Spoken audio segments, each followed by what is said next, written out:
नमस्कार। आज हम गहराई से बात करने वाले हैं हाल ही में आई फिल्म वॉर 2 के बारे में। हमारे पास टाइम्स ऑफ इंडिया मतलब ई टाइम्स में धवल रॉय का लिखा एक रिव्यू है, तो आज इसी का पूरा विश्लेषण करेंगे। देखते हैं इस रिव्यू में क्या खास बातें हैं, समझने की कोशिश करेंगे कि फिल्म कैसी है। क्या ये एक्शन और थ्रिलर पसंद करने वालों के लिए है? मतलब मिशन यही है। हाँ बिल्कुल। और देखिए, ये वाईआरएफ स्पाई यूनिवर्स की फिल्म है, वो टाइगर पठान वाली दुनिया, तो उम्मीदें तो बहुत हैं लोगों को। देखते हैं रिव्यू क्या कहता है। अच्छा, तो रिव्यू कहानी से शुरू करता है। एक एक्स सीक्रेट एजेंट है कबीर, यानी ऋतिक रोशन। उसे एक इंटरनेशनल क्रिमिनल सिंडिकेट काली हायर करता है। किस लिए? भारत के प्रधानमंत्री को मारने और देश पर एक तरह से कब्जा करने के लिए। काफी बड़ा प्लान है। ओह, तो जाहिर है कोई तो रोकेगा उसे। हाँ, यही एंट्री होती है RNW के सबसे काबिल ऑफिसर विक्रम की। जूनियर NTR ने रोल किया है। उसे ये मिशन मिलता है कि कबीर को रोको। अच्छा, और रिव्यू बताता है कि विक्रम अकेला नहीं है।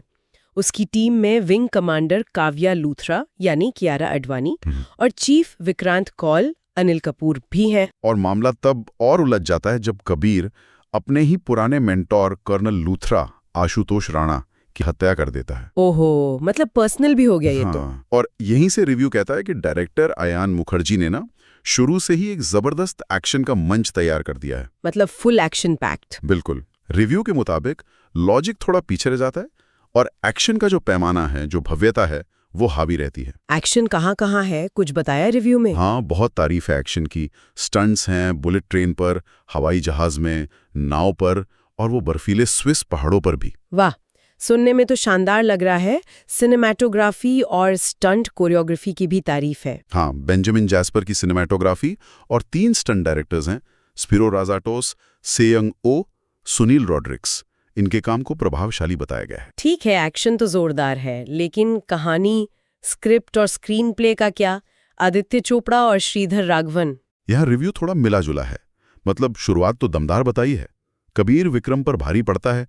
फिर एक पॉइंट आता है जहां लगता है कि कबीर शायद विक्रम के साथ मिल गया है। अच्छा, ये इंटरेस्टिंग है। और वो RNW चीफ अनिल कपूर का किरदार? हाँ, विक्रांत कौल, उसका व्यवहार भी कुछ संदिग्ध सा लगता है, जो कहानी में एक और परत जोड़ता है। लेकिन रिव्यू कुछ कमजोरियां भी बताता है। जैसे कि अचानक से एक फ्लैशबैक आ जाता है जो कहानी के फ्लो को तोड़ता है, और जो स्पाई ड्रामा वाला फील होना चाहिए वो उतना गहरा नहीं है। मतलब कहानी कहने का तरीका थोड़ा ऊपर नीचे है। हाँ, कुछ वैसा ही। रोमांच थोड़ा कम हो जाता है और सेकंड हाफ में गति धीमी पड़ जाती है। ट्विस्ट तो हैं पर शायद सारे उतने असरदार नहीं हैं। और विजुअल इफेक्ट्स, VFX, आजकल तो ये बहुत जरूरी है ऐसी फिल्मों में। उस पे भी टिप्पणी है। रिव्यू कहता है कि VFX की क्वालिटी भी कहीं कहीं थोड़ी कमजोर लगती है। ये थोड़ी चिंता की बात है इतने बड़े स्केल की फिल्म के लिए। खैर, परफॉर्मेंस पर आते हैं। ऋतिक रोशन कैसे लगे? ऋतिक को कबीर के रोल में बहुत सहज और प्रभावशाली बताया गया है, एक्शन सीन्स में भी और इमोशनल मोमेंट्स में भी। और जूनियर NTR विक्रम के रोल में दोनों की टक्कर कैसी रही? उनके बारे में कहा गया है कि वो अपनी एनर्जी और इंटेंसिटी से ऋतिक को बिल्कुल बराबर की टक्कर देते हैं, स्क्रीन प्रेजेंस में भी और एक्शन में भी। ये तो बढ़िया है। और कियारा अडवाणी? उनका स्क्रीन टाइम कम है, पर रिव्यू कहता है कि वो अपनी मौजूदगी दर्ज कराती हैं। हालांकि एक फाइट सीन में स्टंट डबल का इस्तेमाल थोड़ा साफ दिखता है, ऐसा मेंशन है। अच्छा, और बाकी कलाकार? अनिल कपूर, आशुतोष राणा? हाँ, उनके काम को भी सराहा गया है, प्रभावशाली बताया है। तो कुल मिलाकर इन सब बातों को देखते हुए रिव्यूअर ने क्या रेटिंग दी है? धवल रॉय ने पूरी फिल्म को 5 में से 3.0 स्टार दिए हैं। 3.0, मतलब ठीक ठाक। हाँ, उनका निचोड़ यही है कि फिल्म में जबरदस्त एक्शन मोमेंट्स हैं, देखने में आकर्षक है, प्रोडक्शन क्वालिटी भी अच्छी है। ये सब मिलकर इसे एक ठीक ठाक बड़े पर्दे का अनुभव बनाते हैं। लेकिन शायद वो वाव फैक्टर थोड़ा कम है कहानी के लेवल पे। बिल्कुल। मतलब अगर कोई सिर्फ और सिर्फ एक्शन, स्टंट्स और विजुअल तड़क भड़क के लिए जा रहा है तो शायद फिल्म निराश ना करे। सही है।